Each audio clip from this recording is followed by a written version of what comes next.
Et puis on s'est dit, mais finalement, l'automobile, il n'y a pas que ça, il y a pas mal de questions sociétales autour de l'automobile. Donc on a essayé de se lancer dans ce champ d'études. Pour le mondial, nous avons une version un peu résumée de nos ateliers, parce que lorsqu'on vient au mondial, c'est avant tout pour voir des voitures. Donc on ne va pas vous tenir pendant une journée entière bloqué dans notre superbe espace, mais on vous tient pendant 1h30 avec des intervenants brillants et des animateurs remarquables qui cette année seront Stanislas Grenapin et Laurent Meillot sur les autres ateliers. On a un petit peu réduit par rapport à il y a 2 ans le nombre d'ateliers parce que nous étions un peu cassés et fainéants, je crois, à la communication, on n'en pouvait plus. Donc au lieu de faire un atelier, vous en aurez 10, mais sur des sujets assez originaux, hein, puisqu'on va de l'art de l'automobile jusqu'à la voiture connectée, et toujours avec une volonté pédagogique. Hein. Tous nos colloques sont faits pour poser des questions, expliquer des problèmes, pas forcément y répondre, puisque vous pouvez après aller plus loin avec les intervenants ou les dossiers, mais au moins essayer de clarifier. Je prends comme exemple l'histoire de la voiture connectée. On a appelé le sujet de la voiture connectée, voiture autonome, de quoi parle-t-on? Parce que c'est vrai qu'on ne sait plus où on en est, on ne comprend plus rien. Voilà. Donc là, on a différents thèmes. On a un thème aussi extrêmement intéressant sur métiers et compétences dans l'automobile. C'est très intéressant de voir beaucoup de nouvelles technologies dans l'automobile, mais il faut quand même qu'il y ait des petits jeunes qui sachent les construire et puis les réparer. Donc derrière, il y a tout un travail de fond avec l'éducation nationale qui est extrêmement important. Et puis vous verrez, on a pas mal d'autres idées. Un point intéressant demain sur la sortie de crise de l'automobile en France, hein, puisque bon, on voit qu'on est sorti de la crise, mais ça veut dire quoi? Et comment se comportent les économies. Donc on a un sujet pointu. Vous retrouverez toutes les informations et l'intégrale de ces colloques sur nos sites internet, à la fois en film et en texte, et bien sûr, à condition de nous citer, l'utilisation est totalement libre de droit. Hein, le CCFA est une organisation charitable qui est là pour donner d'informations, donc vous nous citez et nous sommes ravis d'être cités. Je vais passer donc la parole à Stanislas Grenapin qui va nous présenter nos intervenants et la thématique. Bonjour à tous, la première thématique c'est l'art de l'automobile. Alors j'avais évidemment, parce que c'est la première, essayé de faire à peu près ce que vient de faire François, en commençant, tu aurais sans doute aimé, l'art sauvera le monde. Voilà, c'est assez tarte à la crème, donc je me suis dit je vais éviter de le faire. Oui, c'est pas bête, même si ça vient de l'idiot, hein, comme tout le monde le sait. Alors l'art sauvera le monde et peut-être même l'automobile, ce qui n'était pas gagné aux origines du salon de l'automobile, puisque lors du premier salon et de la première visite du salon de l'automobile, c'était en 1898, le cher président de l'époque, c'était le président du conseil, d'ailleurs Félix Faure, disait, je me souviens plus où j'ai mis ça, vos voitures sont bien laides et sentent bien mauvais. Voilà, merci Rodolphe. Alors de là à dire que l'art de l'automobile, celui qui nous intéresse donc aujourd'hui, si je reprends mes notes, voilà, l'art peut-il être beau ou est-il seulement beau? L'art automobile peut être seulement beau, c'est une vaste question. Nous essaierons peut-être d'en savoir un petit peu plus tout à l'heure. Qu'est-ce que je voulais vous dire pour entamer ce premier débat des ateliers de l'automobile qui dure, comme vous l'a dit François, 1h30 dans laquelle évidemment vous êtes amené à participer. C'est un grand colloque, donc tout le monde a sa voix au chapitre autour des invités que je vous présenterai dans quelques instants, et des thématiques qu'on va essayer d'aborder, notamment l'art de l'automobile et le luxe. Il y a eu récemment un papier dans lequel tu intervenais dans Libération, Mathieu, nous disant que le luxe était art aussi, peut-être, éventuellement. Il y a eu quelques pertinentes observations, ou pas d'ailleurs.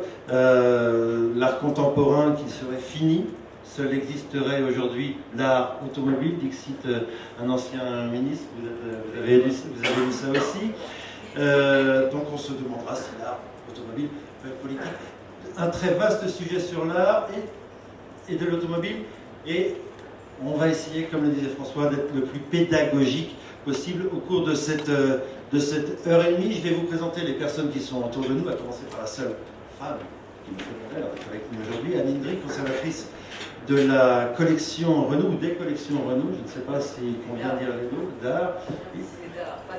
Alors le problème, c'est qu'on n'a qu'un micro, donc si je parle pendant une heure et demie, ça va être absolument passionnant, mais ça va pas marcher. Donc, on va faire comme ça, et on va faire comme ça, et on va faire comme ça. Anne, voilà. Et on passera le micro, ça va être très convivial. Oui, donc je disais que vous êtes conservatrice de la des collections Renaud déjà. De la collection d'art moderne et contemporain, donc ça s'appelle comme voilà. ça, voilà. Mais il ne s'agit pas d'automobile, mais vraiment d'art. C'est pour ça que la question que vous avez abordée dès le départ est très très pertinente. Et ça sera la première question. Évidemment, nous essaierons de définir ce que peut être l'art de l'automobile. En effet, vous n'êtes pas directrice patrimoine Renault. Dans votre collection, il n'y a pas d'automobile. Il y a des sculptures, il y a des automobiles artistiques. Il y a des automobiles artistiques. À côté de vous, Rémi Depoix, qui est le créateur et le président du Festival automobile international, dont les dates l'année prochaine sont 27 janvier, 1er février 2015. Voilà, et la billetterie est déjà ouverte. Sur les sites internet, bien sûr. Alors, pour définir très rapidement ce qu'est le festival, Ami. Alors, le festival récompense chaque année des grands talents du monde de l'automobile, que ce soit des designers, mais aussi on prime l'art sous différentes formes. Le Grand Prix de l'art, alors qui a été déjà décerné à de nombreux artistes, on y reviendra peut-être tout à l'heure, ou à des collections comme celle de Renault l'année dernière. Mais on récompense aussi la plus belle photo de l'année, le plus beau film, la plus belle œuvre d'art, s'il y en a une, ou un artiste majeur. On récompense le design automobile. Donc l'art sous toutes ses formes, mais toujours au travers de l'automobile.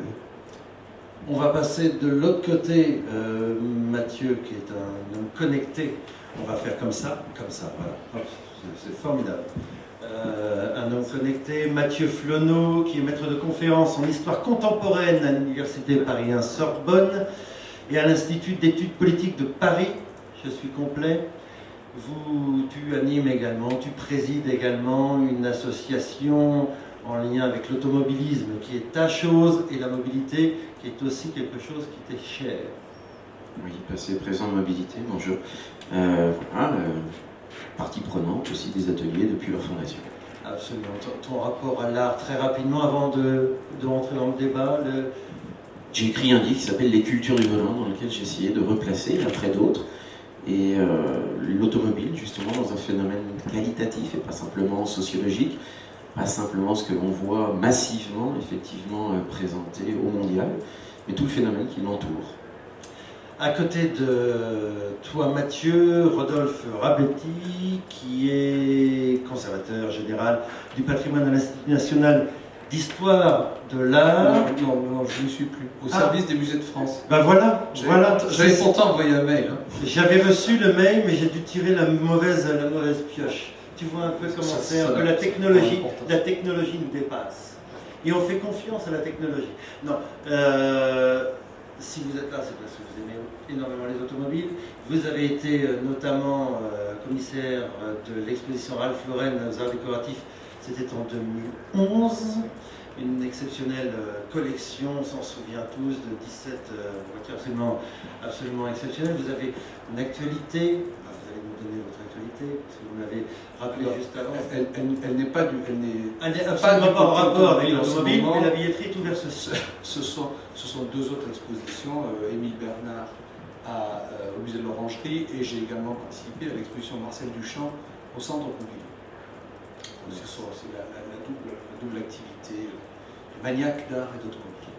Voilà, et c'est le maniaque d'art et d'automobile qu'on sollicitera tout à l'heure.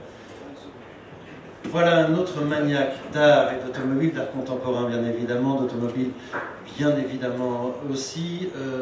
Pour définir Hervé Poulain, Thierry Moss disait que la conduite automobile était un art, comme chaque virage était un... Je ne sais plus, j'ai ça quelque part, mais c'était très beau ce que disait Thierry Moss, est un peintre. Le pilote automobile est un peintre. Hervé Poulain, vous êtes un peintre, un petit à votre manière. Hervé Poulain, vous êtes commissaire-priseur, vous êtes un des fondateurs de la Maison Arcuriale, vous êtes éminemment célèbre, pour être éminemment, enfin, l'un des plus célèbres commissaires-priseurs européens, voire mondiaux, en la matière. Vous voulez bien. Voilà. Et votre rapport à l'art, évidemment, puisque vous avez d'ailleurs beaucoup travaillé avec certains des artistes qui sont abrités par la collection Renaud. Bien sûr, il y a aujourd'hui à Lyon une exposition, une rétrospective Héros, qui est magnifique, et Héros fait partie des bons choix qu'a fait Renaud quand ils ont constitué leur collection avec les époux Renard dans les années 70, hein, je pense. Écoutez, je parle le premier. Vous voulez vraiment parler? Non, c'est parce que je vois cette élite devant nous et ça me fait penser à une vente que je dirigeais dans mon hôtel des ventes du 73 devant le Bristol à l'époque, et je vantais toute une collection autour de l'affaire Dreyfus. Et il y avait eu ce jour-là des grèves, et je me suis retrouvé devant une salle vide. Et je suis allé chercher dans la rue 7 personnes, parce qu'il faut être au moins 7, il faut qu'il y ait au moins 7 spectateurs pour pouvoir engager une vente. Alors, devant les sommités qui ont été regroupées par notre ami, j'ai le vertige un peu, n'est-ce pas? On vous amène le numéro 2 du patrimoine, on vous amène un grand universitaire, on vous amène une autre conservatrice, et Rémi, et nous voilà bien très fraternellement, entre amis. Je vous salue donc avec beaucoup de sympathie, et je vous exprime un réel respect de vous intéresser à l'automobile dans un des aspects. Je vais avoir du mal à passer pour un candide dans les sujets que vous allez aborder, parce que le privilège de mon âge, c'est que pratiquement j'ai traité tout ça dans la force de l'âge, que ce soit la compétition, l'art. Mon premier livre, L'art et l'automobile, date de 73, c'est-à-dire comment de Toulouse-Lautrec à Andy Warhol, les artistes ont vu l'automobile, le mythe du siècle. J'ai fait les premières ventes d'automobiles en France en 73, je crois aussi. Les catalogues, c'était quelques fiches de papier en noir et 2 lignes pour décrire les Bugatti. Aujourd'hui, on édite de véritables livres catalogues, etc., etc. Donc, je voudrais, après m'être présenté moi-même le plus simplement du monde, je voudrais laisser la parole à tout le monde, et j'interviendrai de temps en temps, mais modestement. Évidemment, toujours modestement, de toute façon. De toute façon. Nous allons commencer, quand on parle d'art et d'automobile, il faut savoir de quoi nous parlons. Et pour ça, je vais prendre le micro parce que j'ai commencé cette discussion avec Anne tout à l'heure, en prenant un café, juste avant cet atelier. De quoi parle-t-on quand on parle d'art et d'automobile? Si on pouvait définir la chose. Est-ce que l'art de l'automobile, ce sont les quelques voitures que nous voyons sur les images des écrans? Est-ce que ce sont les voitures qui sont exposées de l'autre côté? Est-ce que ce sont est-ce que c'est l'inspiration qui a mené les artistes parce qu'ils ont produit, lorsqu'ils étaient, si on peut parler de production artistique, lorsqu'ils étaient abrités par Renault? Qu'est-ce que l'art automobile? Autant commencer sur de bonnes bases. Et c'est la question que je vous pose, Anne, puisque pour vous, une automobile reste une automobile, grosso modo, et ce n'est pas de l'art. Oui, pour moi, une automobile est une automobile. L'art est l'art. Qu'est-ce que l'art? Qu'est-ce que l'automobile? Bon, alors, évidemment, on peut questionner très longtemps, mais ce qui est intéressant, c'est le rapport de l'art avec l'automobile. C'est ce qu'a mentionné M. Poulain d'emblée.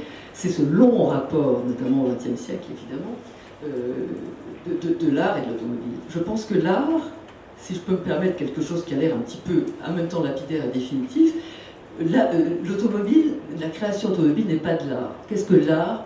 Je pense que si on voulait vraiment essayer de donner non pas une définition, ce qui serait trop difficile encore plus aujourd'hui, mais en tous les cas un espace défini, ce serait un espace de liberté hors société. Là, on est là pour débattre justement de problèmes sociétaux, enfin de questions sociétales.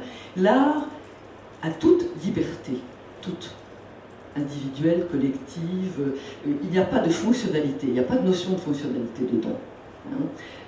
C'est la création hors contrainte, contrainte collective, contrainte personnelle, contrainte. C'est entre l'artiste et ce qu'il a envie de créer. Ça ne veut pas dire que l'automobile n'est pas une création, ça ne veut pas dire que ce ne sont pas des créations géniales.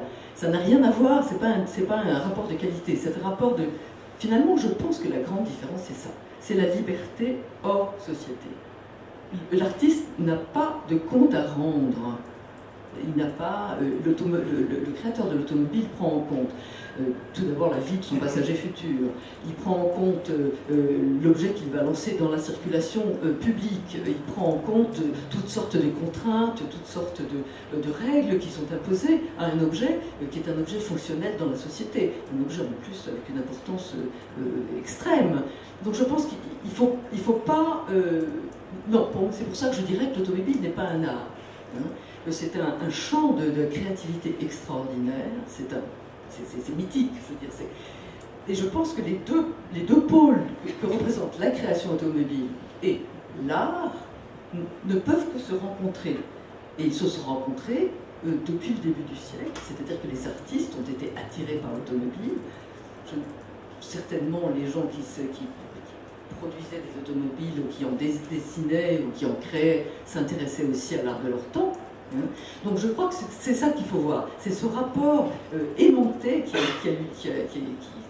s'est développé au cours de tout le XXe siècle et qui continue encore aujourd'hui, entre ces deux choses-là qui sont quand même des domaines qu'il faut garder assez, je pense, assez distincts l'un de l'autre.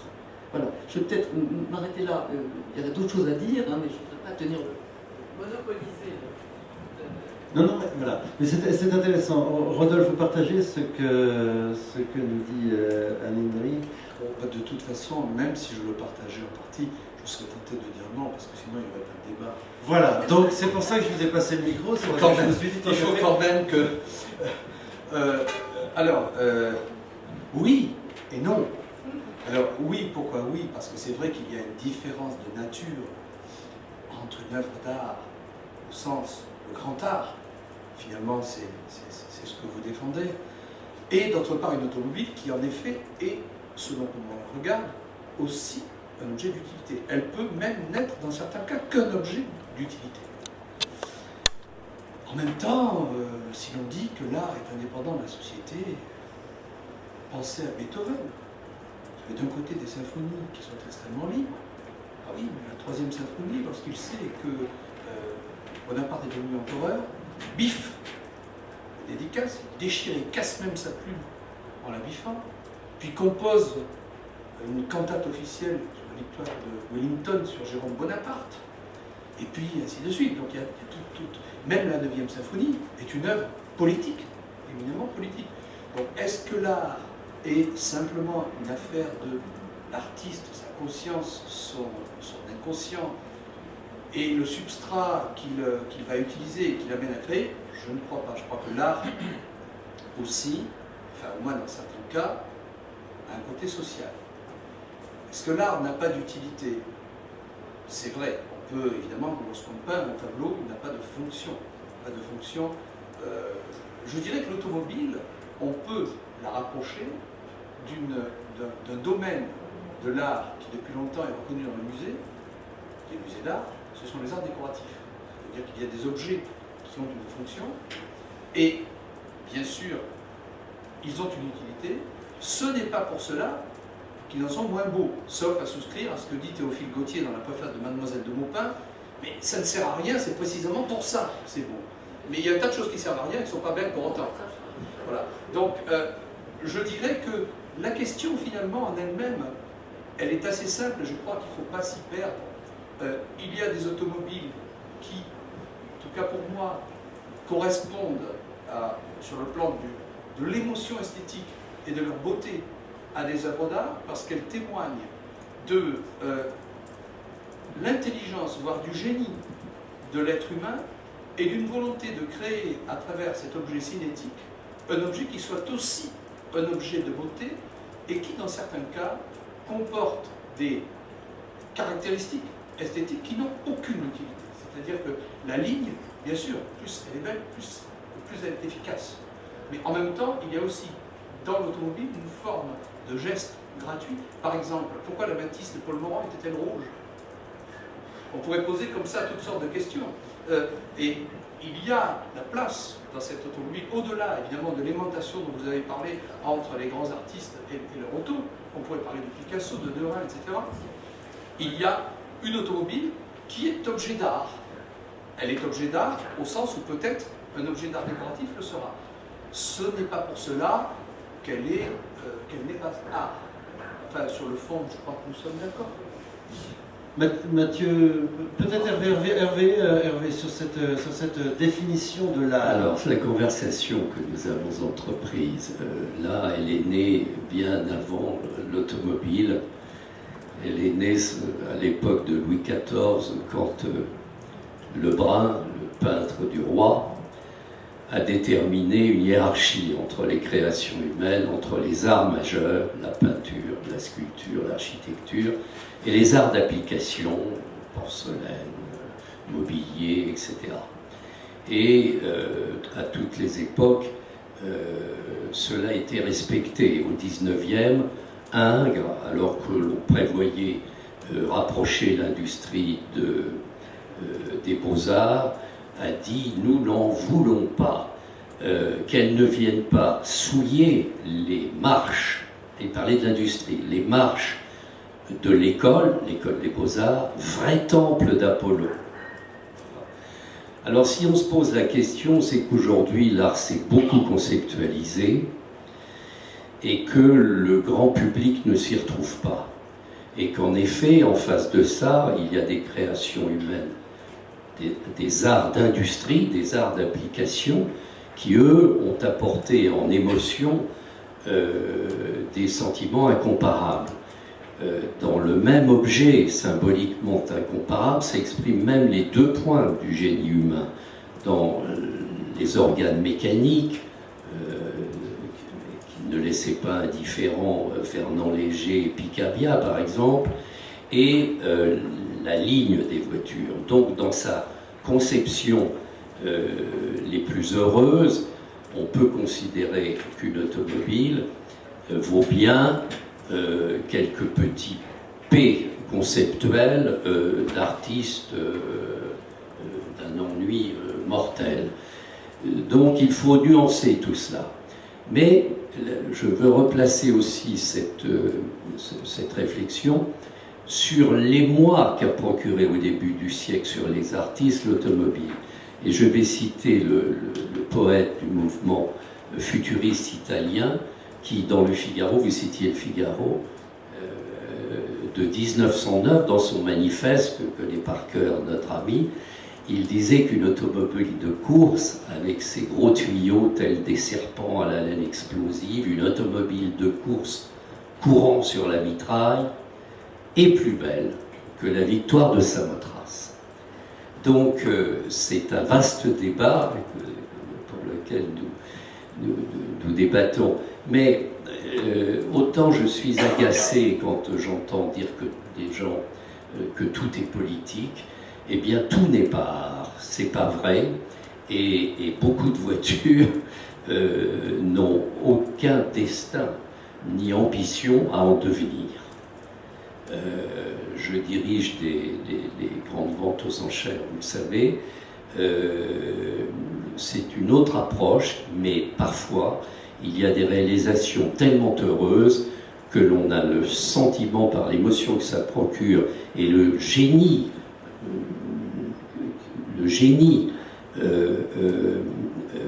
des ingénieurs et autres, que nous sommes parfois dans une pointe extrême de l'art.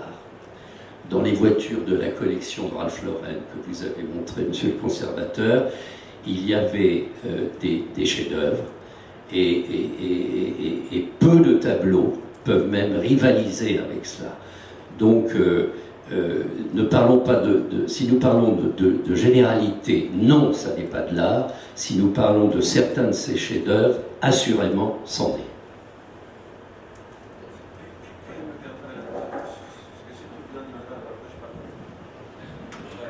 Est-ce qu'on peut considérer dans ce que vient de dire Hervé, ce qui vient d'être dit auparavant, que les voitures qui sont accueillies au Festival automobile chaque année relèvent de l'art?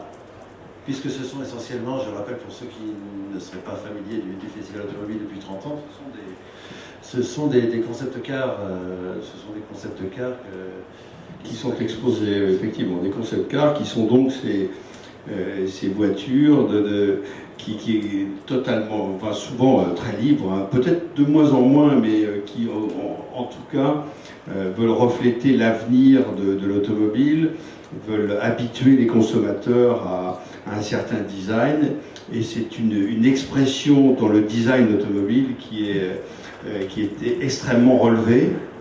Alors, dans les questions qu'on pourrait se poser, c'est est-ce que le design relève de l'art aussi, peut-être c'est aussi une question.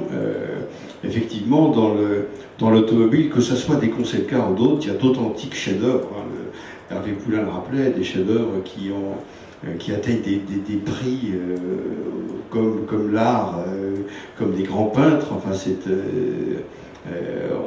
on est dans le domaine aujourd'hui de l'art absolu, hein. Ça c'est mon sentiment. Hein. Alors, dans le domaine des concept cars, effectivement, il y a moins de contraintes, le cahier des charges des designers automobiles est moins poussé, et on a une expression très libre et souvent très belle de l'automobile, et on s'aperçoit en tout cas dans le public que ces show cars, que ces concept cars font rêver et attirent énormément l'attention du public.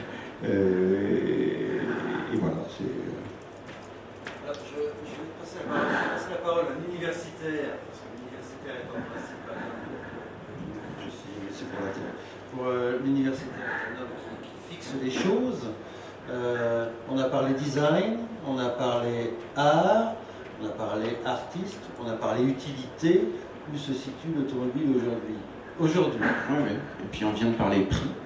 Et de ce point de vue-là, c'est important parce que de fait, le constat s'impose. Il y a désormais un marché de l'art constitué. Maître Poulain y a participé. Il y a là des réalités qui, bien qu'appartenant totalement au monde de l'art, ont totalement leur place dans le monde socio-économique. De ce point de vue, on a débroussaillé effectivement les contours de ce rapport entre... Et l'idée de rapport est essentielle, parce qu'il n'y a pas une essence de cet art, mais il y a un degré d'investissement humain. Et je voudrais dire là que la définition elle est assez claire, elle vient d'être rappelée également. Il y a des arts au sens de technique, à partir du moment où il y a un investissement en termes de savoir-faire, en termes quasiment marxistes, de travail investi dans une réalisation, de savoir-faire, il y a un art. Ceci est indiscutable. Après, il est transfiguré, et c'est la magie de cet objet qui fait que ce n'est pas un objet comme les autres, c'est la magie de cet objet qui fait qu'il est associé à une mythologie, qu'il est associé ensuite, modèle par modèle, avec un pédigré, et donc là, il y a une dichotomie qui se fait entre le prix d'un objet et sa valeur réelle. Et naturellement, pour certains, les objets n'ont pas de valeur, alors qu'ils ont une très grande, puisqu'elles procèdent d'un investissement quasiment humaniste. De ce point de vue-là, l'automobilisme est un art humaniste qui permet un reflet d'une forme d'existence, d'une forme d'art de vie, d'une forme de se comporter, d'une forme d'éthique, d'éthos de l'individu. Et de ce point de vue-là, il faut aussi élargir la réflexion, c'est-à-dire que ce n'est pas simplement l'objet, c'est la vie qui va avec. Et cet investissement humain, c'est tout de même ce qui fait le prix de l'art, je pense. Alors quels sont les moteurs, et en résonance à ce que tu viens de dire, quels sont les moteurs de cette création, puisque tu as le micro, tu vas le garder parce que ça va être compliqué, sinon on va balancer tout l'après-midi. Quels sont les moteurs de cette création de l'art automobile? Tu as même évoqué mythologie dans ton approche sur la définition de l'art, tu as parlé de mythologie. Oui, c'est un agrandissement de soi, c'est-à-dire qu'on est dans quelque chose qui dépasse, qui peut être transcendant. Et évidemment, pour un profane, ou même dans certains cercles, c'est quelque chose de totalement inaudible. Et la société contemporaine fait que ce genre de réflexion rend difficilement acceptable parfois cette considération. Mais on est là au cœur de valeurs humaines que sont la liberté, l'exaltation de l'individualisme, que la société contemporaine nie pour l'essentiel. Une société qui nous trace de plus en plus, qui réduit aux utilités un objet, et donc ça a été évoqué tout à l'heure. La richesse du monde de l'automobilisme, des mondes au pluriel, c'est que cela fait juste, ça fait voir se juxtaposer une voiture en libre partage, et puis une voiture d'exception, qui elle ne serait partagée pour rien au monde. Et donc, ça reste une automobile. Donc ça reste la même problématique. Donc la notion est intéressante, qui serait partagée pour rien au monde. Donc l'art automobile serait élitiste. Rodolphe, peut-être, tant que le micro revienne comme ça, on va procéder ainsi, ça va être beaucoup plus simple. Vous voyez le propos, vu que l'objet n'est pas partagé, est-ce que l'art automobile est par essence élitiste? Dans ce cas-là, pas plus que l'art, puisque c'est exactement la même chose. On évoquait tout à l'heure les prix des automobiles de collection atteints en vente publique qui sont comparables au prix des tableaux, des sculptures ou des œuvres d'art. C'est donc la problématique est la même à ce moment-là. Et donc c'est peut-être encore un élément qui rapproche peut-être plus la voiture de l'art. Mais si on veut aller plus loin, il y a un exemple que je prends souvent, c'est que peut-être parmi les objets d'art, disons décoratifs, ou parmi les objets utilitaire réalisé avec ce que disait Mathieu, c'est-à-dire tout le génie de l'être humain, le savoir-faire, l'automobile est peut-être encore un objet à part. Et c'est peut-être là que la notion d'art peut s'appliquer plus à l'automobile qu'à d'autres objets, parce que précisément l'automobile déclenche un certain nombre de désirs, le désir de liberté, le désir de vitesse, parfois le désir de jouer avec la vie et la mort, qui me paraissent être comparables en bien des points à ce que donne l'émotion ou la création artistique. J'en veux pour preuve une chose, c'est que l'automobile est sans doute l'objet auquel l'être humain a toujours reconnu une forme de personnalité comparable à l'humain. Donc l'usage de l'automobile serait lui-même de l'art. Ah ben ça peut être. Pour moi, il ne fait aucun doute que les grands pilotes sont de grands artistes. On va poser la question à Hervé, parce qu'il a fait 11 fois, c'est ça? Le Mans? Tu as fait 11 fois Le Mans? Y compris dans le tracé des lignes. Mais je voudrais juste dire une chose, c'est que l'automobile est le seul objet pour lequel on ne parle pas, lorsqu'elle finit sa vie, de dépôt, mais de cimetière. Ça doit nous donner à réfléchir. C'est un être vivant. Le cimetière des bateaux, il y a le cimetière des bateaux, en effet, puis il y a le cimetière des éléphants. En parlant d'éléphants, l'automobile. Je veux en effet, c'est un art, je veux en effet citer, pour indiquer la dimension du mythe, je le fais presque à chacune de mes interventions, Pierre Gascard, un ancien prix Goncourt aujourd'hui disparu, qui, dans la préface d'un de mes livres, a écrit avec pertinence: tous les progrès de la civilisation ne sont qu'utilisés, l'automobile, elle, est vécue. Et dans toutes les choses qui ont été dites et qui rapprochent l'auto d'une œuvre de l'art, je fais une anecdote. À la sortie de ce livre, Bernard Pivot existait déjà, et je me suis retrouvé avec Dali d'ailleurs, c'était assez fort, avec Dali sur le plateau d'une émission qui ne s'appelait pas encore Apostrophe, mais Entre guillemets. Et j'ai défendu cette idée qu'une belle automobile, qui en plus apporte le mouvement, la liberté, mais aussi une œuvre d'art qui est habitée. Quelle œuvre d'art est habitée? Ça n'existe pas. Me paraissait digne d'émotion et d'intérêt, bien au-delà qu'un mauvais Renoir. Et j'avais provoqué, nous étions en 1973 et en pleine crise autophobe du choc pétrolier, j'avais provoqué un tollé, n'est-ce pas? Parler d'une automobile comme d'une œuvre d'art, ou plus même que Renoir, vous imaginez ce très mauvais peintre qui s'appelle Renoir, à quelques exceptions près. Si le conservateur n'était pas là, j'irais carrément, mais comme il est là, je vais modérer mon propos. Eh bien, cette dimension d'habiter l'œuvre d'art me paraît aussi incomparable. Quand Pierre Gascard dit tous les progrès de civilisation sont utilisés, mais l'automobile est vécue, elle est plus que ça, on l'habite. Et ça, il y a, par une appropriation individuelle, vous allez me dire, mais l'avion, c'est pas rien. Oui, mais c'est pas son avion, c'est pas. Vous voyez, il n'y a pas cette application populaire, et c'est en cela aussi que on a toujours tendance à considérer l'auto comme une œuvre d'art.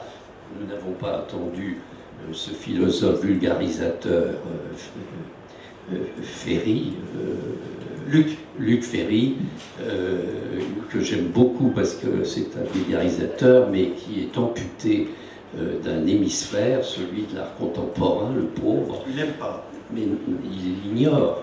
C'est un ignorant, et je regrette qu'il ne soit pas sur le... Il ne pouvait pas venir, Ah, je me le serais fait, c'est dommage.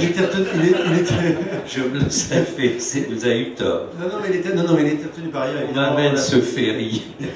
Voilà, Luc Ferry qui a donc déclaré que l'art contemporain... On n'a pas attendu pour dire que l'automobile pouvait être un art. Il a dit que l'art contemporain est terminé. En revanche, ils ne suivront pas pour dire que l'art contemporain est mort. Je suis assez proche de la pensée, mais... Tu es assez proche tu veux défendre ton camarade Ferry, puisque...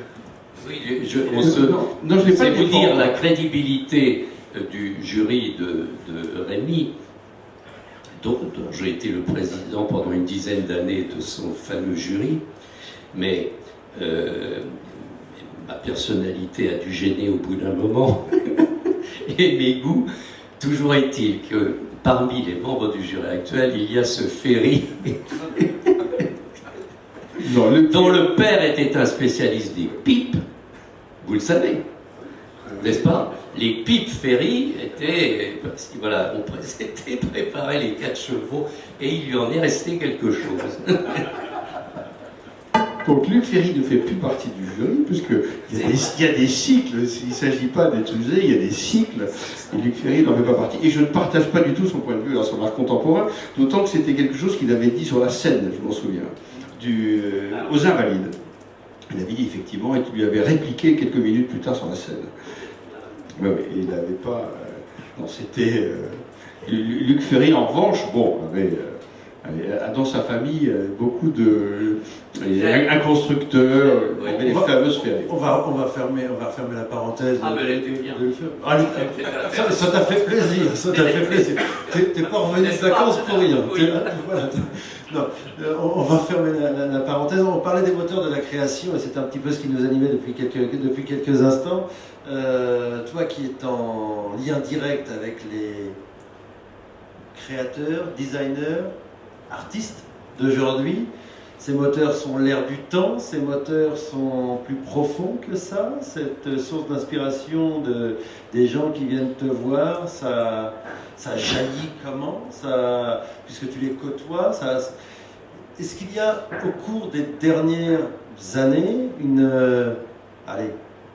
vraie ligne, une vraie ligne directrice? Est-ce qu'on pourra dans 50 ans, lorsqu'on fera devant sans doute un public beaucoup plus fourni, puisque ça fera 50 ans qu'on sera là, on pourra dire en 2014, ou en 2010, de 2010 à 2014, il y a eu telle source d'inspiration, comme il y a eu les grands carrossiers, on parlait tout à l'heure je me suis extasié devant une voiture qui paraît-il n'est pas authentique, mais une très jolie voiture, une très jolie ligne au pavillon de la mode. Est-ce qu'on pourra dire, tiens, dans les années Art déco, dans les années, etc., c'était ce type de ligne. Est-ce que tu sens ça année après année au festival? Non, je ne sens pas précisément quelles sont les sources d'inspiration des designers, ça serait compliqué, et je crois qu'ils s'inspirent de l'environnement, des mouvements de société, des matières, il y a un milliard de choses pour lesquelles ils doivent s'inspirer. Mais ce que nous observons depuis 30 ans en tout cas en ce qui me concerne et en ce qui concerne ce festival, puisque c'est dédié à la beauté, l'émotion automobile, c'est qu'au départ, Hervé Poulain était vraiment au tout début de ce festival, et son livre L'art et l'automobile m'avait beaucoup marqué, et je m'en suis inspiré pour ce festival.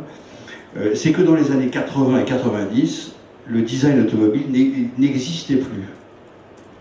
C'était épouvantable, les voitures étaient réalisées avec des ordinateurs. On faisait des voitures comme ça, rectangulaires, avec des angles. Elles étaient affreuses pour la plupart, vraiment.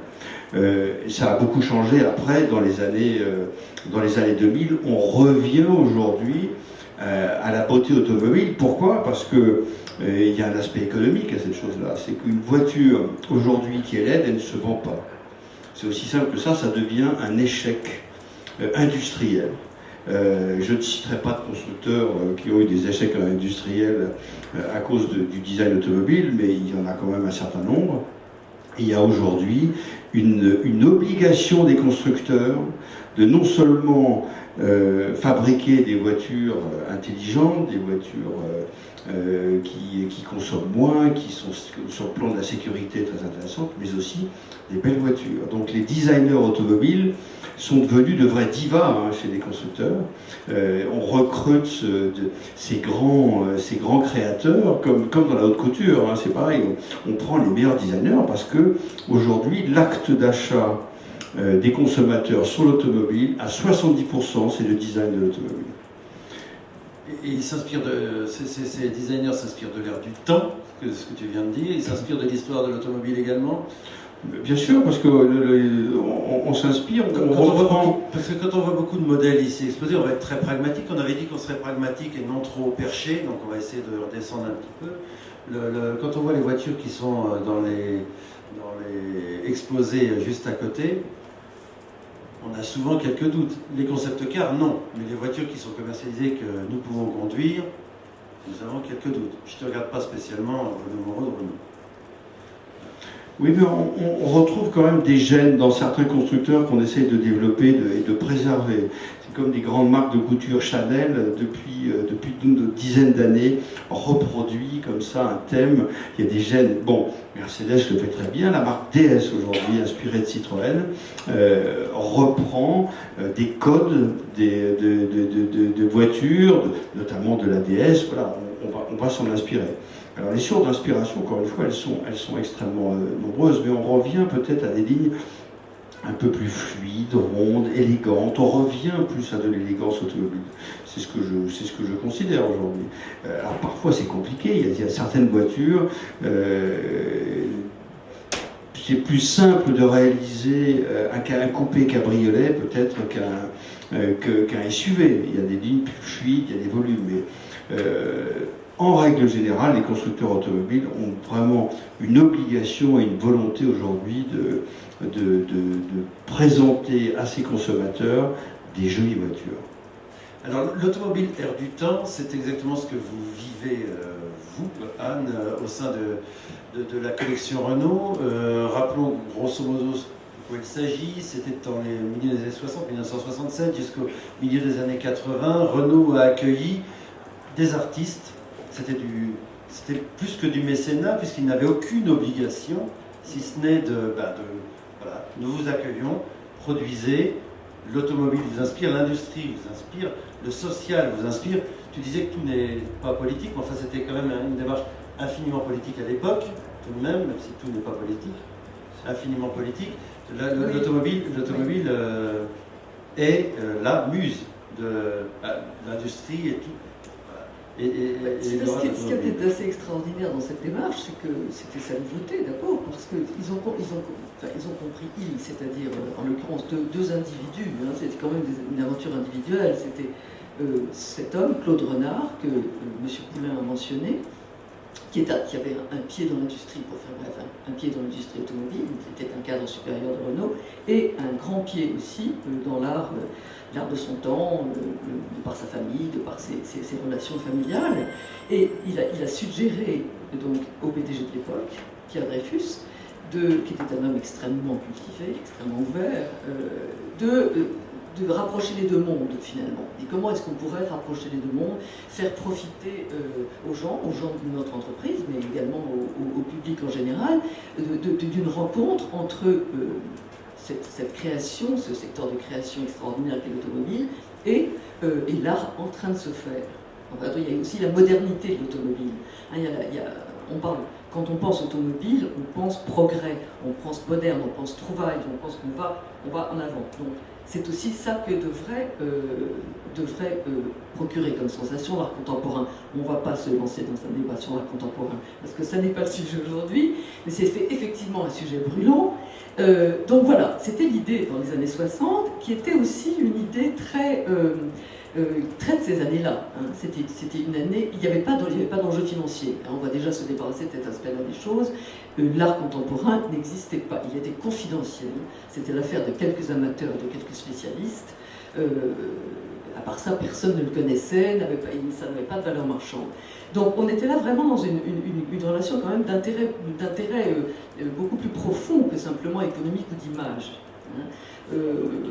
C'était philanthropique, je pense, c'était aussi l'image que les dirigeants de Renault avaient de leur entreprise, hein, qui était justement une entreprise très au fait des questions sociétales déjà, était très en avance, très emblématique pour ça. Il y avait depuis toujours des écoles, des ateliers d'apprentissage très très très développés chez Renault. Hein. Il y avait toujours tout cet aspect-là. Il y avait bien sûr ensuite l'aspect entreprise nationale, nationalisée. C'est aussi un aspect qui a joué pour la décision de Dreyfus de lancer cette démarche. C'était que Renault était à l'époque franco-français, hein, et vraiment n'en sortait pas, et il n'était pas question sur le moment d'un point de vue économique ou réaliste d'en sortir vraiment, et c'était une façon, lui il voyait l'art comme quelque chose, et ça c'est très beau, d'international, par définition sans frontières. Et je pense qu'il a vu là-dedans une façon, hein, de donner aussi, d'ouvrir l'entreprise à un monde plus vaste que simplement celui de l'Hexagone. D'ailleurs, dans la collection Renault, il y a une majorité d'artistes étrangers. Alors, il y a une convergence toujours dans les grands événements, il y a toujours des convergences un petit peu d'opportunités comme ça, de hasard un peu, qui sont qu'à l'époque, les artistes eux-mêmes étaient convergés encore vers Paris, ce qui n'est plus tellement le cas aujourd'hui. Hein. Paris était encore un aimant pour les artistes du monde, les artistes contemporains. Après, c'est passé à New York. Mais à ce moment-là, c'était encore Paris. Donc il y avait beaucoup d'artistes extrêmement contemporains, si vous voulez, c'est-à-dire qui cherchaient des choses nouvelles, qui avaient des démarches tout à fait percutantes, qui travaillaient à Paris. Donc il y a eu ces deux-là. Hein. Il y a eu cette entreprise qui voulait, hein, qui avait cette démarche très, finalement, très avant-garde, hein, de se rapprocher comme ça des artistes très contemporains, et les artistes eux-mêmes s'intéressaient justement à la voiture, au monde de la production industrielle, au monde de la production justement de masse aussi, d'usines, à tout ce que ça voulait dire, aussi bien d'un point de vue sociologique que philosophique, que artistique, cette société de consommation, cette société de production dont Renault était pour eux évidemment un emblème formidable. Donc ils se sont donnés à cœur joie dans une atmosphère de générosité et de confiance mutuelle assez extraordinaire.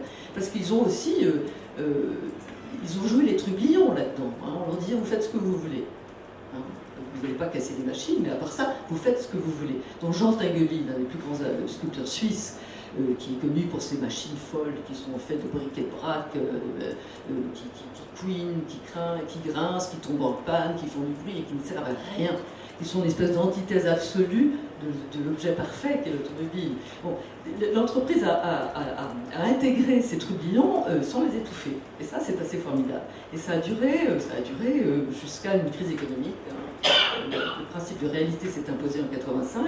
Et donc, cette collaboration entre les artistes et les artistes qui pouvaient faire ce qu'ils voulaient. Aller dans les usines, travailler avec les ouvriers, utiliser des morceaux d'automobile, de moteurs, comme l'a fait beaucoup Armand par exemple pour ses accumulations, en faire des tableaux comme en a fait Hérault que vous avez mentionné, enfin ce qu'ils voulaient. L'entreprise aussi leur proposait une aide technologique. C'est-à-dire que c'était aussi un moment où l'art contemporain sortait de l'équipement classique, conventionnel, le marbre, le bois, la toile, l'huile, hein, et s'occupait justement de construire des choses qui qui faisait appel à des matières et des procédés plus techniques, plus technologiques, plus finalement ancrés dans la société. Donc là aussi le lien se noue. Renaud a été très important pour certains artistes qui ont fait des œuvres, dont certains chefs-d'œuvre, qui n'existeraient pas sans cela. Je citerai juste un, parce qu'il est toujours là où il est indéplaçable, il est à la Fondation MAC de Saint-Paul-de-Vence, et c'est une forêt d'énormes colonnes d'acier qui sont biseautées en leur centre, et dont la partie supérieure oscille. Donc il fallait effectivement une technologie assez importante, assez complexe pour construire cette forêt, qui est très impressionnante. Je vous la conseille si vous êtes un jour dans le coin. Voilà, donc c'est une aventure extraordinaire qui a dû s'arrêter pour des raisons économiques, mais dont il reste évidemment une énorme collection.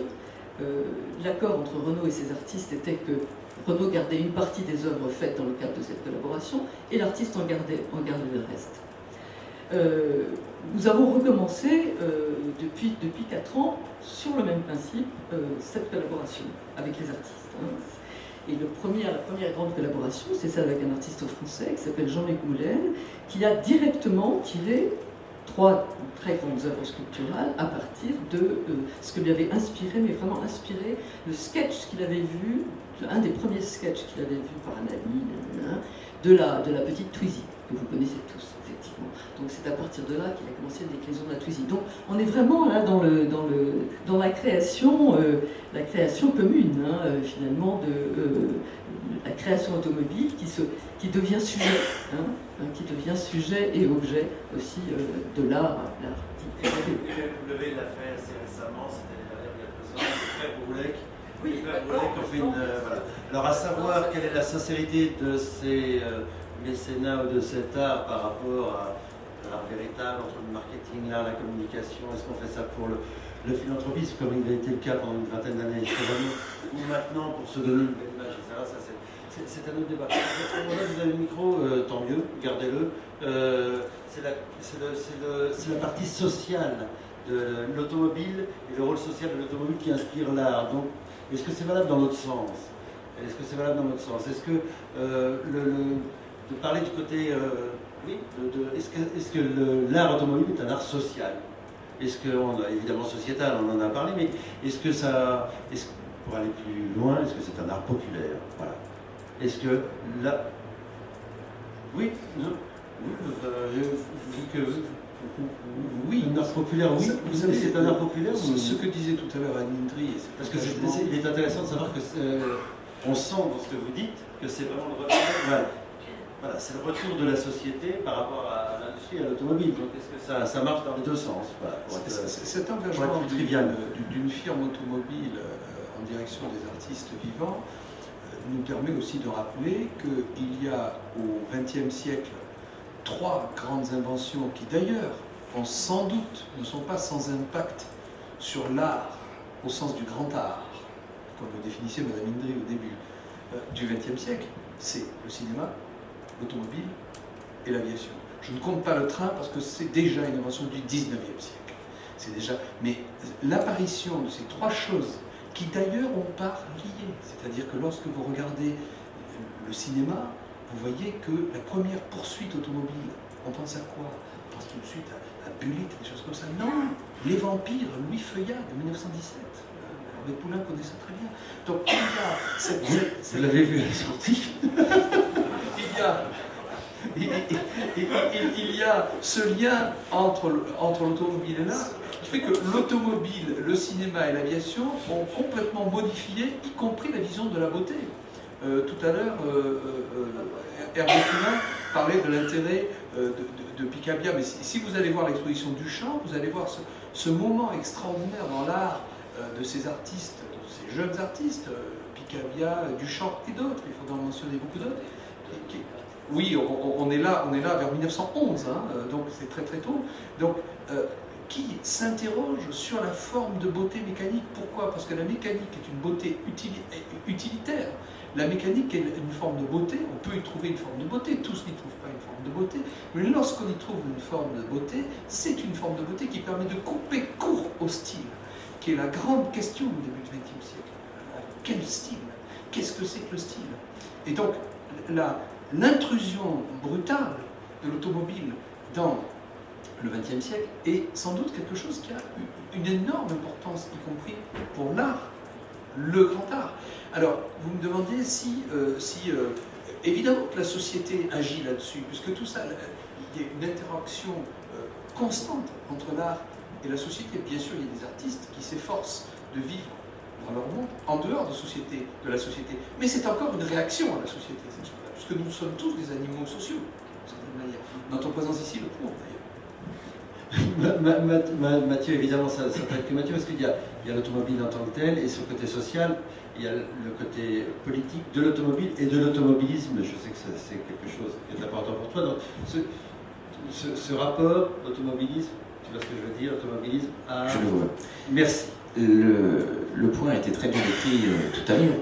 Du fait du statut que la régie Renault avait au cours des années de la fondation de cette branche finalement de l'entreprise à part entière, eh bien, il y avait cette ouverture et un désir effectivement peut-être un peu illusoire, utopique, je ne sais, mais de réconcilier peut-être tous les arts. Donc d'aller voir dans la chaîne où on fait l'automobile et de le transfigurer éventuellement en un objet classique, artistique, tel qu'on le retient ordinairement et de plus en plus aujourd'hui.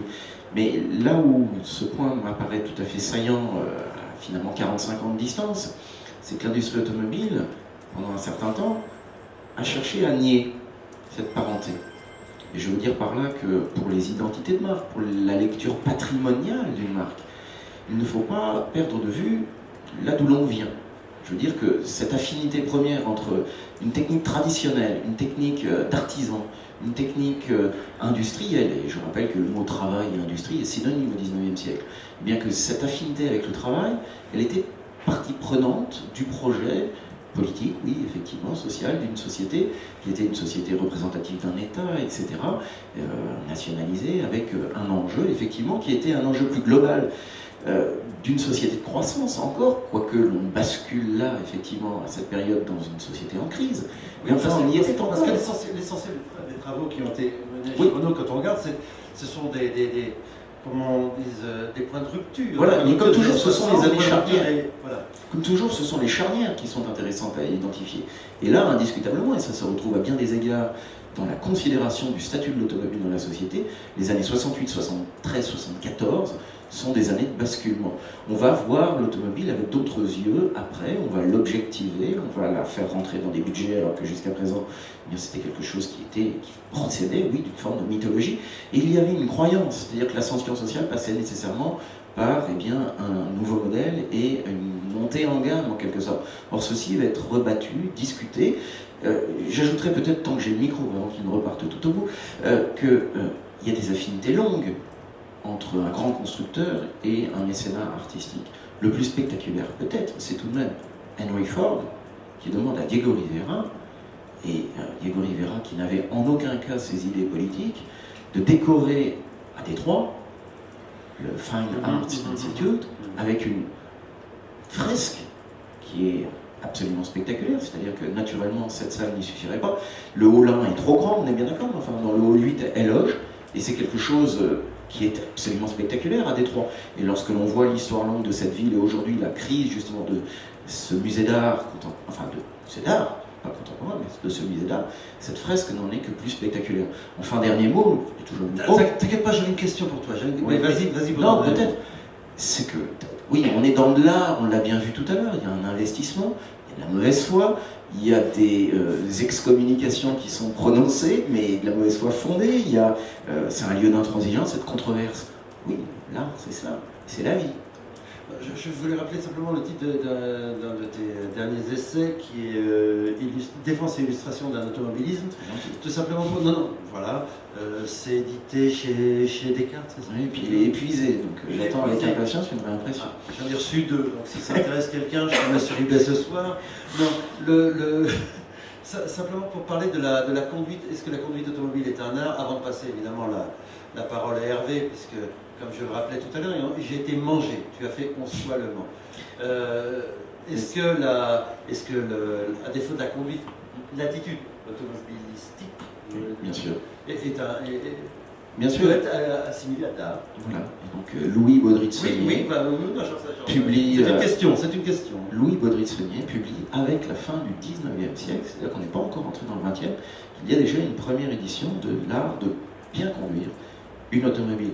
Alors, c'est une écriture traditionnelle qui vise aussi à faire de cet art de bien conduire une attitude morale, c'est un écrit qui naturellement replace cela dans une collection d'attitudes qui vise à se distinguer et à procéder par finalement cette logique d'identification d'une caste de chevaliers modernes qui seraient des conducteurs automobiles, mais il en reste quelque chose, c'est-à-dire que l'entêtement de la politesse, enfin, tout conducteur, à partir du moment où il est responsable, encore aujourd'hui, est en mesure de faire de sa conduite quelque chose qui n'est pas trivial. Aujourd'hui, ou sur nos autoroutes, nos routes, l'art automobile a quasiment disparu. C'est ce qu'on constate, mais peut-être ne faut-il pas abdiquer sur la pédagogie, justement, c'était le but de ces ateliers. Peut-être un petit peu plus noble, la course automobile, si tu... Bien sûr. Voilà, la course automobile. Hervé, il y a également Rémi, tu t'y connais aussi. Tu as fait 11 fois Le Mans. Est-ce que, comme l'ont dit certains pilotes, ou alors est-ce que c'était pour faire de bons mots, la conduite automobile, il en est de toutes les expressions sportives, c'est-à-dire une harmonisation des mouvements du corps, etc. Voir de l'art dans un perchiste, c'est beau, c'est un trait, c'est beau, etc.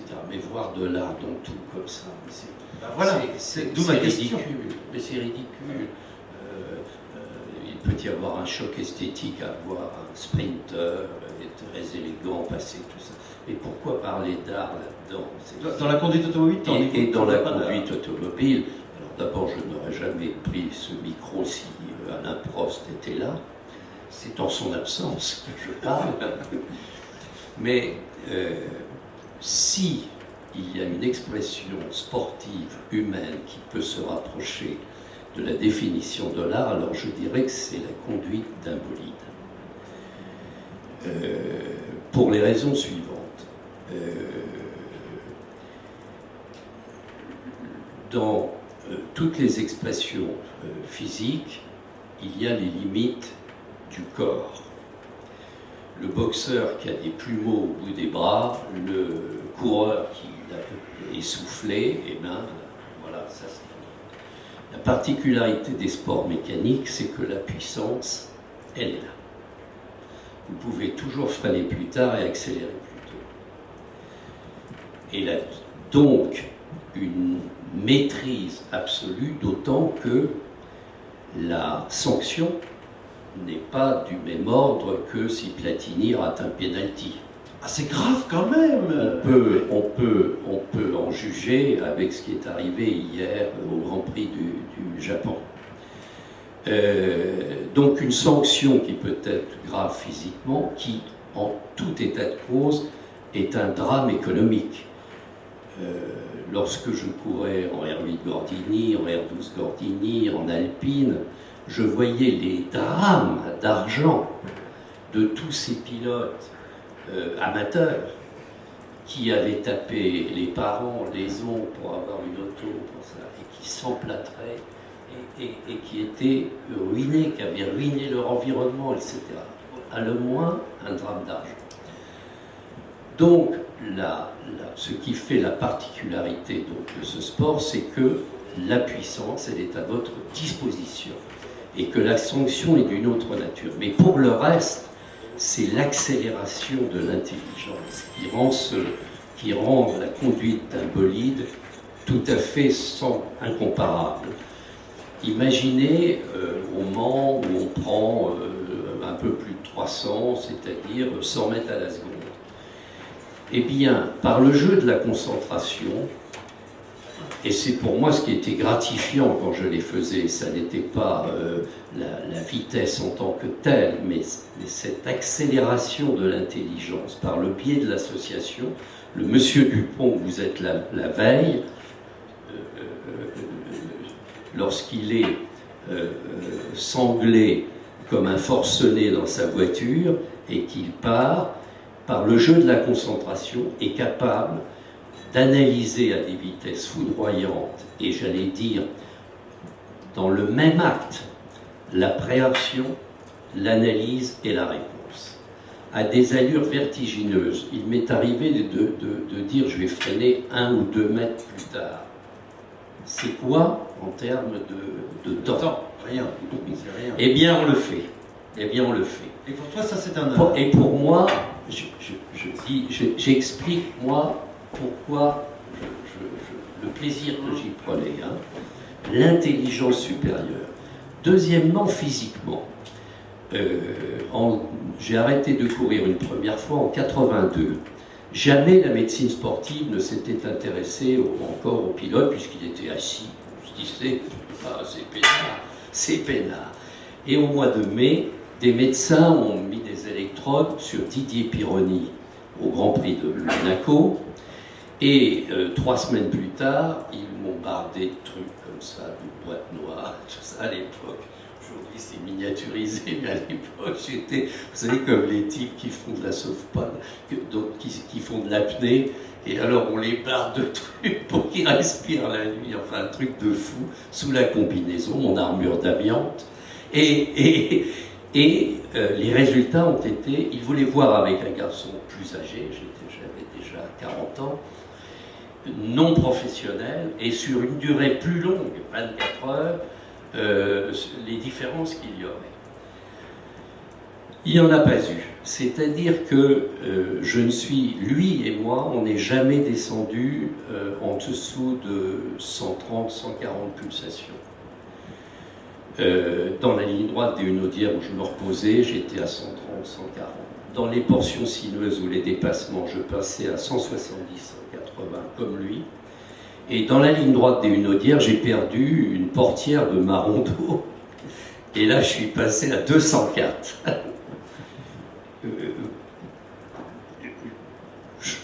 Ma lecture de cela, c'est que pour atteindre ce niveau de lucidité et d'appréhension, le cerveau doit être lubrifié, n'est-ce pas, au maximum. Et donc, ça pompe, ça adrénaline, etc. Et dans un relais d'1 heure où vous perdez 2 kilos à peu près, vous avez, pour moi, donc, tout le spectre des sports, quelque part, et une satisfaction plus extrême encore, qui est celle d'une intelligence supérieure, je le répète, parce que c'est ça qui m'intéressait.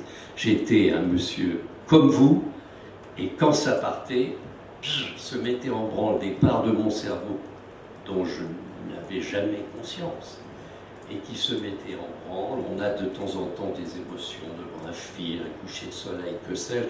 On se dit, putain, je vais comprendre, je suis au bord de comprendre ce que je fous là. Eh bien, ça durait 24 heures. Et ça, c'est un plaisir incomparable. Et si tu devais conclure, c'est de l'art, ça? En tous les cas, si on accole à la notion de sport la notion d'art, alors je dis que le sport qui mérite le plus cette qualité-là, par ces différents aspects que j'ai essayé de vous dire, mais je peux vous dire aussi que la plus belle des trajectoires, c'est aussi beau que le trait d'une calligraphie japonaise, quand mes sabots de gomme attaquaient une dérive des 4 roulettes, tout ça, et s'enflaner l'auto,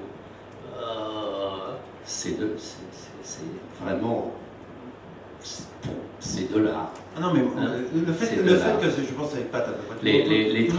La trajectoire parfaite, mais ça c'est comparable à d'autres sports, c'est pour ça que j'en parle. Mais la maîtrise de soi, à des allures aussi vertigineuses, dans le combat des autres, sous la pluie, l'horreur absolue, vous voyez rien, etc. Le dépassement. Monte Carlo, mais le dépassement. Voilà, je ne sais pas ce qu'on penserait un pilote professionnel s'il était là. Moi, je vous parle, je vous dis ça peut-être d'une façon un peu littéraire, je ne sais rien, mais voilà pourquoi j'étais heureux. Et pourquoi ça me rendait si heureux. Mathieu a envie d'ajouter. Oui, de compléter, parce que cette littérature, elle existe, c'est une réalité. On en a la chair de poule quand vous décrivez cette sensation, cette acuité des sensations, cette acuité des perceptions que procure effectivement la conduite. Vous avez évoqué des conditions de conduite qui peuvent être particulières. On imagine bien une route sinueuse, on imagine une route sous la pluie, on imagine une route la nuit. Et la conduite la nuit procure, et là ce sont des émotions que tout un chacun est à même de ressentir s'il sort des routes du GPS. Évidemment, cette conduite la nuit est à même de susciter des décharges d'adrénaline, mais de susciter également tout simplement une sensation de vision supérieure, de réalité augmentée presque, pour employer un mot contemporain. On est là dans un surmoi qui donne des sensations très grisantes, dont il faut revenir naturellement avant de prendre des risques inconsidérés. C'est l'art du mouvement. C'est l'art du mouvement, et tout à l'heure, la mise en jeu de la vie et de la mort a été évoquée. Oui, c'est une part. Alors il faut rester dans des limites cohérentes, mais là, on a quelque chose qui procède, en effet, d'un surcroît intime d'émotions. Et le meilleur témoignage littéraire que j'ai trouvé sur ce point, c'est le roman d'Alessandro Baricco. Cette histoire-là, où toute sa vie, il repense un circuit automobile. Et donc le 8, le grand 8, qui n'a pas beaucoup de sens, enfin, il prend du sens lorsque Niki Lauda décrit sa vie à 300 à l'heure. Il prend du sens lorsque l'élite, justement, de la conduite automobile l'a décrit, lorsque Jean-Philippe Demecq le décrit. Mais Baricco dit tout simplement ce circuit-là, que chacun, tout un chacun, dans une vie un peu raisonnée, en tête-à-tête avec soi, eh bien ce circuit peut avoir du sens. Et à la fin, la beauté de ce roman, il crée son propre circuit. Ça, c'est quand même quelque chose d'extraordinaire. Et ça a trait à l'automobile. Voilà, l'art du mouvement, c'est surtout l'art du mouvement, l'art cinétique. Cinétique, c'est pas tout à fait la même chose. Oui, non, certes, bien sûr, il y a eu un moment où les artistes ont voulu faire bouger les œuvres, faire sortir justement de l'immobilité, aussi bien la peinture que la sculpture, donc il y a eu toutes sortes de mouvements différents. Mais je voulais juste revenir sur ce que disait Hervé Poulain, ce qu'il a décrit effectivement de façon très très très forte, cette espèce d'absolu de la confrontation finalement à vie, à mort, qu'on pouvait vivre. Est-ce que ce point ultime, c'est de l'art? Je ne sais pas comment répondre à ça. Ce que je peux dire, c'est que je crois que les grands artistes de tout temps, de tous ordres, ont cette confrontation-là avec leur création. C'est à la vie, à la mort. S'ils ne peuvent pas le faire, ils ne peuvent pas vivre. Là, si vous ne preniez pas cette courbe à tel ou tel, tant pis pour la pluie, tant pis pour tout ça, tant pis pour la fatigue, il fallait le faire. Et c'est cette notion de confrontation ultime qui, je crois, qui va au-delà de l'expression, notre expression contemporaine préférée, la réalité augmentée. C'est même au-delà, justement.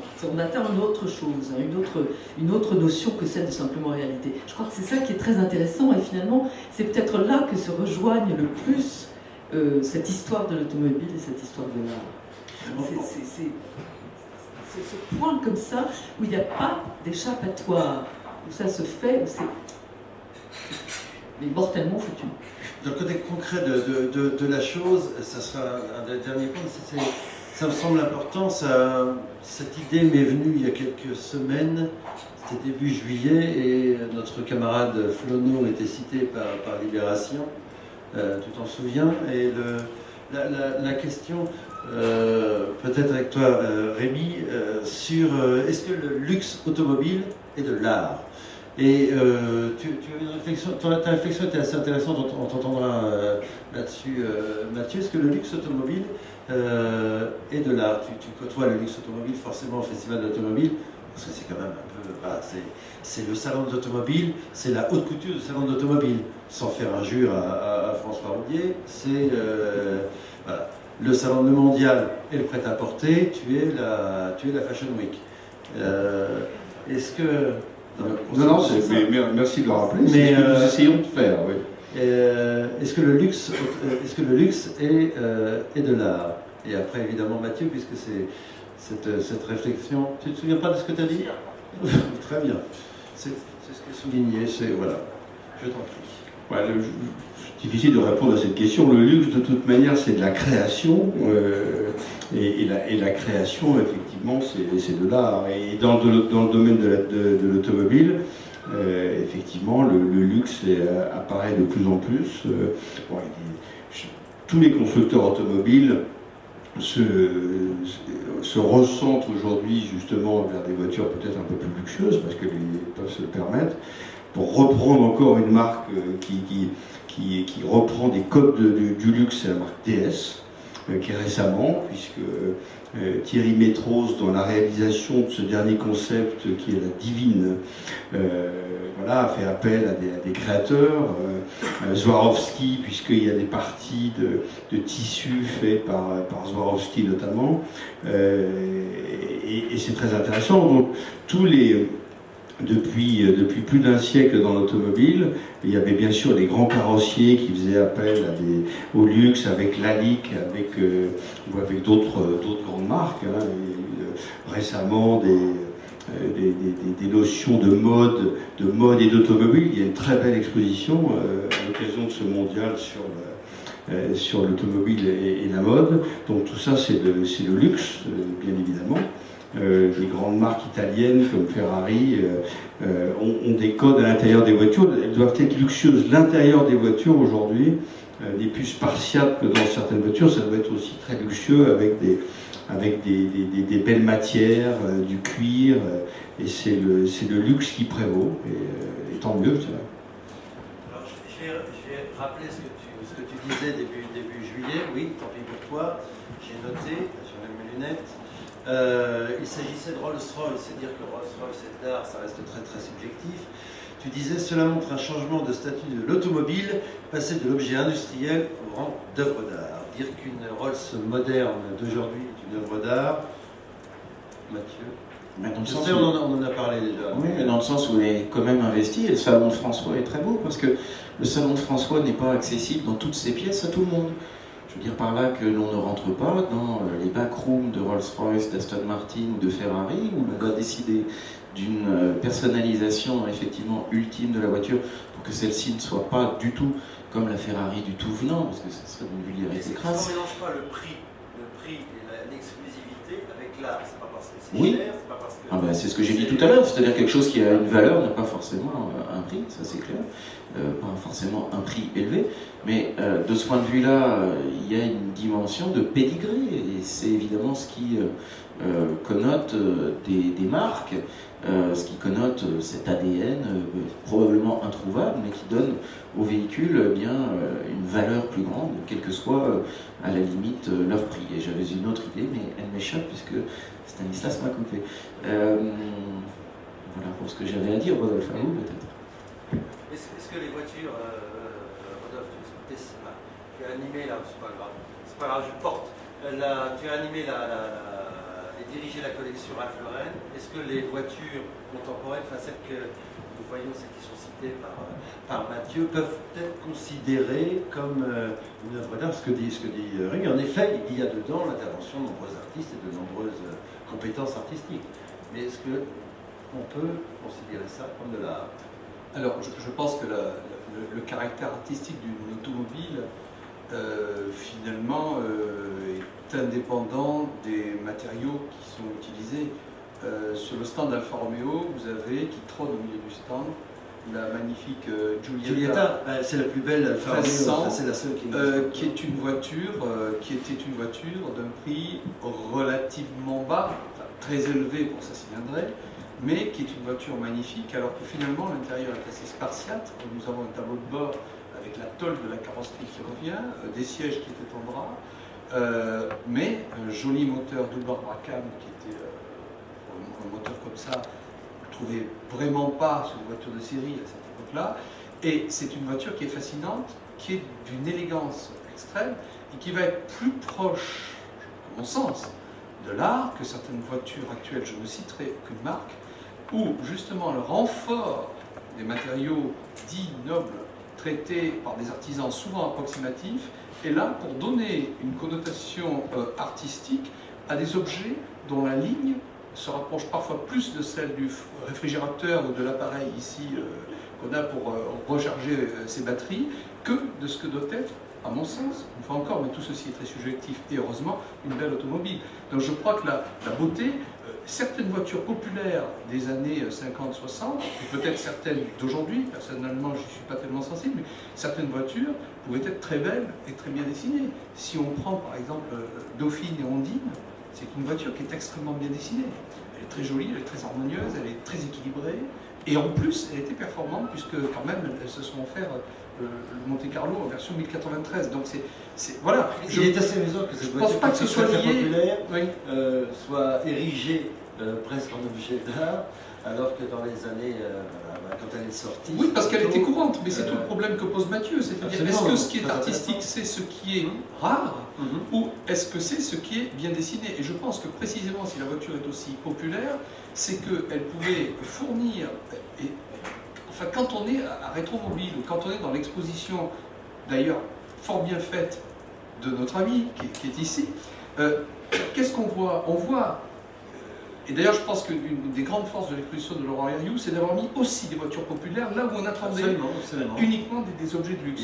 Bien, on voit au fond des gens qui se souviennent de l'auto de leur grand-père ou de leur père et qui éprouvent à la vision de cet objet non seulement une émotion de l'ordre du souvenir, mais aussi une émotion qui est bien, il me semble, d'ordre esthétique. Et cette émotion esthétique, vous pouvez la voir à partir d'une voiture populaire. Toutes, je pense, ne peuvent pas la donner. Certaines voitures sont, comme le disait Hervé Poulain, ratées. Mais cette émotion esthétique, je pense qu'elle est indépendante du statut rarissime de la voiture. Alors, moi qui dis ça, j'ai fait une exposition avec les voitures de Ralph Lauren où il n'y avait que des objets du domaine rare, encore pas seulement, parce que j'ai mis quand même une Jaguar XK120, ça c'est moi qui ai insisté pour la mettre. C'est pas une voiture très rare, mais c'est déjà quand même... C'est presque une voiture populaire. Voilà, non, mais c'est déjà quand même l'aristocratie automobile. Disons, c'est le bas de l'échelle de l'aristocratie automobile. Je pense que c'est pas tellement dépendant. Maintenant, ce que je dis là n'est pas contre le luxe. C'est très bien qu'il y ait du luxe. Mais encore faut-il qu'il y ait du luxe plus du dessin. Le luxe sans esthétique, non. Alors le luxe, c'est aussi d'avoir parmi nous Hervé Poulain, et ça va être à peu près... Ça va être à peu près la conclusion de ce premier atelier. Vous avez tous fait la pub de l'exposition l'automobile et la mode, qui est une super exposition. Allez-y, d'une part, il faut vraiment y aller. Vraiment. D'autre part, il faut absolument participer à l'atelier la mode et l'automobile, qui a lieu jeudi prochain, si ma mémoire est exacte. C'est exactement à la même heure. Évidemment avec des invités prestigieux et ce sera vraiment très intéressant, cette expo est vraiment à voir. Non, je voulais terminer par toi parce que c'est l'histoire de boucler la boucle, puisque tu nous as parlé d'objets, de très beaux objets, d'objets d'art, tu as parlé de conduite qui s'approchait de l'art et tu as marié un petit peu, mais dans l'autre sens, ce qu'a fait Renault, l'automobile et l'art en offrant le flanc, d'ailleurs pas que les flancs de tes autos, à certains grands artistes. Je crois que c'est Armand qui a commencé. Je suis gêné par rapport aux autres. C'est Calder qui a commencé. Oui, je suis un peu gêné par rapport aux autres intervenants de parler beaucoup. Non, mais il se trouve que le mythe automobile, bien sûr, en a pris un gros coup. L'encombrement des voies de circulation, quand même la banalisation des modèles, beaucoup, les accidents, ce n'est plus l'objet de liberté que connaissaient nos ancêtres, la limitation de vitesse. Quand je vois toutes ces autos pour aller à 130 à l'heure, c'est grotesque. Hein, toutes ces voitures performantes pour aller à 130 à l'heure, et c'est à pleurer. Un petit mot simplement. Et donc, l'automobile se survit où? Il se survit dans sa forme héroïque, la course, et il se survit dans sa forme nostalgique, la collection, et dans l'art, comme sujet, comme thème d'art. Et moi, je me trouve à ce carrefour, n'est-ce pas? Alors, c'est pour ça, m'en voulez pas, messieurs, mais on revient vers moi parce que ça a été ma vie. Ne m'en veux pas si je dis pourquoi. Voilà pourquoi. C'est parce que tu as couru donc 11 reprises aux 24 heures du Mans avec des voitures dessinées. Alors, il faut des grands artistes. Je vais vous demander, mesdames, puisque vous êtes les trois rescapés de ce colloque, de faire un gros effort et de m'imaginer dans la force de l'âge d'abord, et ensuite avec les cheveux longs. Et nous sommes au choc. Madame était derrière son poteau, je n'ai pas vu. Vous êtes quatre. C'est une enchère, madame.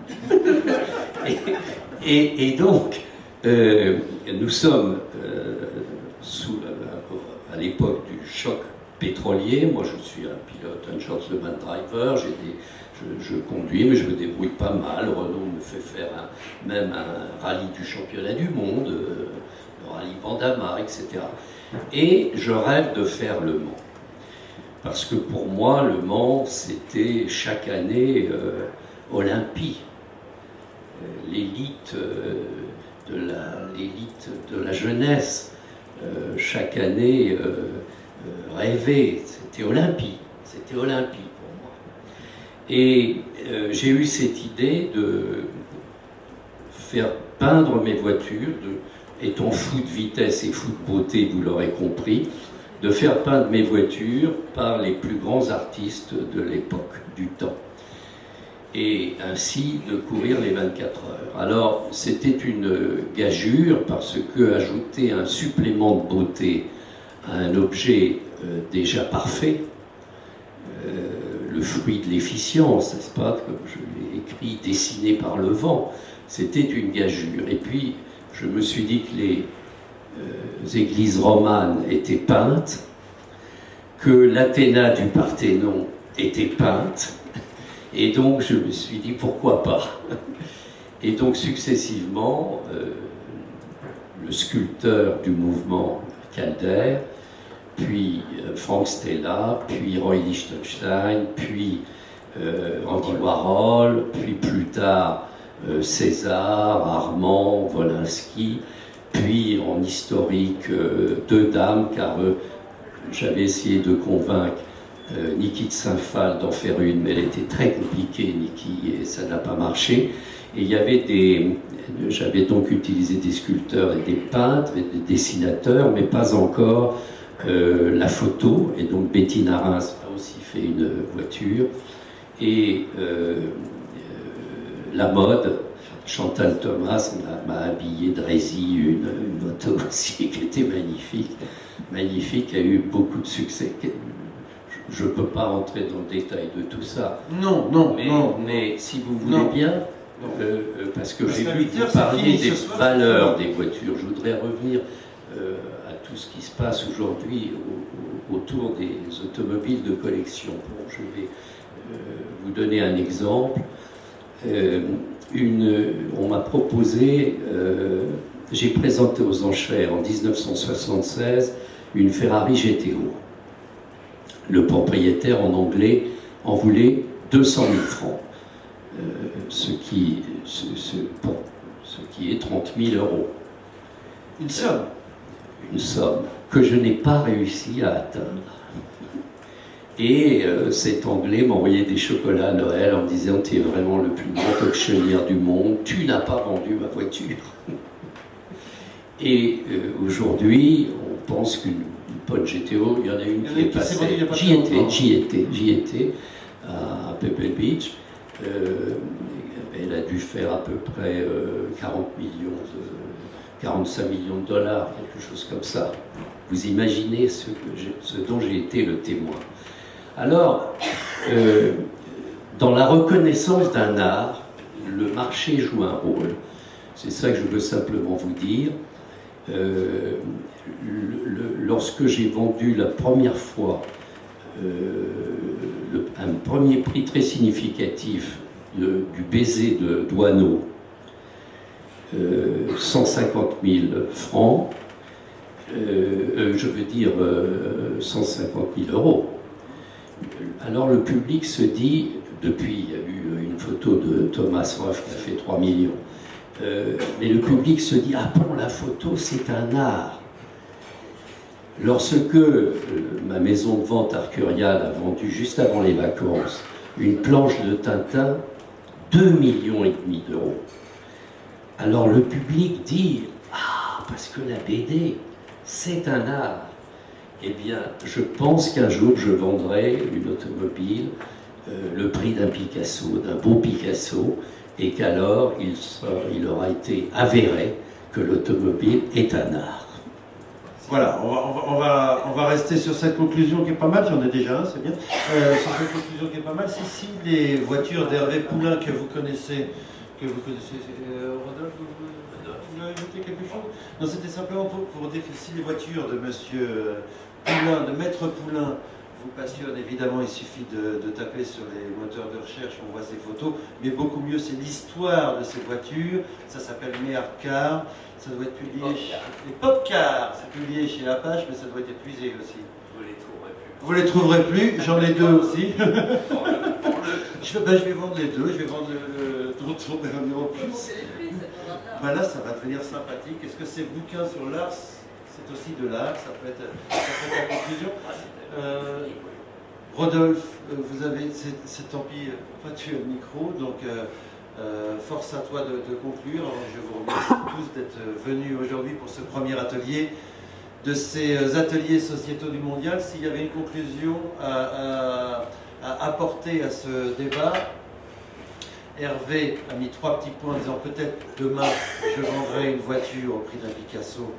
Donc là, le public se dira oui, l'automobile c'est vraiment de l'art. Or toi tu l'as touché puisque il y a eu énormément de public à venir au musée des Arts Déco. Oui, et à considérer donc que c'était de l'art. On ne va pas aux Arts Déco, on ne fait pas la même démarche d'aller aux Arts Déco, vous allez au mondial, même si on est très content d'aller au mondial. Oui, ce qui est un peu étrange, c'est que cette exposition finalement a, et je le dis avec presque une forme de pudeur, je suis un peu, pas honteux, mais c'est l'exposition qui a battu le record de visite aux arts décoratifs. C'est-à-dire que jamais, il y a eu 170 000 visiteurs. On aurait pu en avoir encore nettement plus si les unités de passage avaient permis d'accueillir plus de public, c'est-à-dire qu'on aurait franchi, je pense, allègrement les 250 000 visiteurs. C'était pas la première exposition aux Arts Déco d'automobile, il y en a eu une dans les années 70. Il y en a eu une en 1970. Bolide Design. Et en 1975, la Calder, le vernissage du Et voilà, donc c'est cela. Alors en plus, ce que je peux dire, parce que j'ai été assez assidu dans l'exposition, puisque lorsqu'on est commissaire d'exposition, un des grands plaisirs, c'est de se promener de façon anonyme, d'entendre ce que dit le public, parce que ça, en fait, l'exposition, on le fait pour le public. Et dans cette exposition, il n'y avait pas que des spécialistes d'automobile, il n'y avait pas que des messieurs nostalgiques, amateurs de voitures anciennes, amateurs de design automobile, etc. C'était vraiment tout le monde. Donc les gens venaient regarder ces objets avec une grande curiosité et avec un grand plaisir. Maintenant, comme quand on va au Louvre, on n'est pas forcément spécialiste de tel ou tel absolument. Mais on va... Et d'ailleurs, je dois dire que j'ai beaucoup de collègues historiens d'art qui, lorsque je leur parlais de ma passion pour l'automobile, me riaient au nez en disant enfin... on rit aussi au nez de Mathieu, voilà, parce qu'il est universitaire et il aime l'automobile. Pourquoi est-ce que ça... Pourquoi, je me souviens même d'une émission où on participait tous les deux à France Culture, où le présentateur a commencé en disant voilà, je vais maintenant vous présenter un homme qui se compromet, c'est Rodolphe Rapetti, vous êtes à la fois commissaire de l'exposition Odilon Redon et de l'exposition Ralph Lauren, simultanément. Pourquoi est-ce que vous voterez comme ça dans les plaisirs gras de l'automobile dont parle François Nourricier? Je lui ai tout de suite dit que j'avais, en ce qui me concernait, d'autres références littéraires que François Nourricier et que pour ma part, je trouvais sa réflexion d'une grande vulgarité. Mais non, je crois que de toute façon, ce débat est très intéressant, mais il faudrait peut-être aussi, à ce moment-là, que l'on essaie de définir ce qu'est l'art. Et alors là... Et alors, on avait commencé, on ne s'est pas entendu. Le mot de la fin, puisque c'était la seule femme parmi nous, merci Rémi. Janvier, le festival automobile. 30e édition. 30e édition. Tu n'es plus dans le jury, Hervé? Non, malheureusement, tu ne peux plus. Le génie des Carpates a été renvoyé. C'est Jean-Michel Villemotte qui l'a succédé. Ouais. Okay. Adrien Mac d'abord. Adrien Mac, puis Jean-Michel Villemotte. Et Jean-Michel Villemotte qui avait signé la scénographie de l'exposition au musée des Arts Déco aussi, comme quoi les passerelles entre les différents arts sont bien présents. Mathieu Flonneau, tu nous feras l'amitié de revenir à la fin du Montréal, dans environ une dizaine de jours, pour un atelier intitulé Raconter l'histoire de l'automobile. Merci Rodolphe, merci à nouveau à toi. Et le mot de la fin. Bon, alors oui, je vais vous donner un mot de la fin, et c'était tout à fait passionnant de vous entendre parler. Je rebondis peut-être sur la toute dernière intervention aussi, c'est-à-dire que tout grand art est rare, c'est vrai, mais tout ce qui est rare tend à être cher, mais tout ce qui est cher n'est pas forcément de l'art. Et tout ce qui est précieux et rare n'est pas forcément de l'art non plus. Oui. Alors, Voilà. Le moment que nous avons vécu aujourd'hui était précieux et rare, et il était totalement gratuit. Merci beaucoup d'être venu.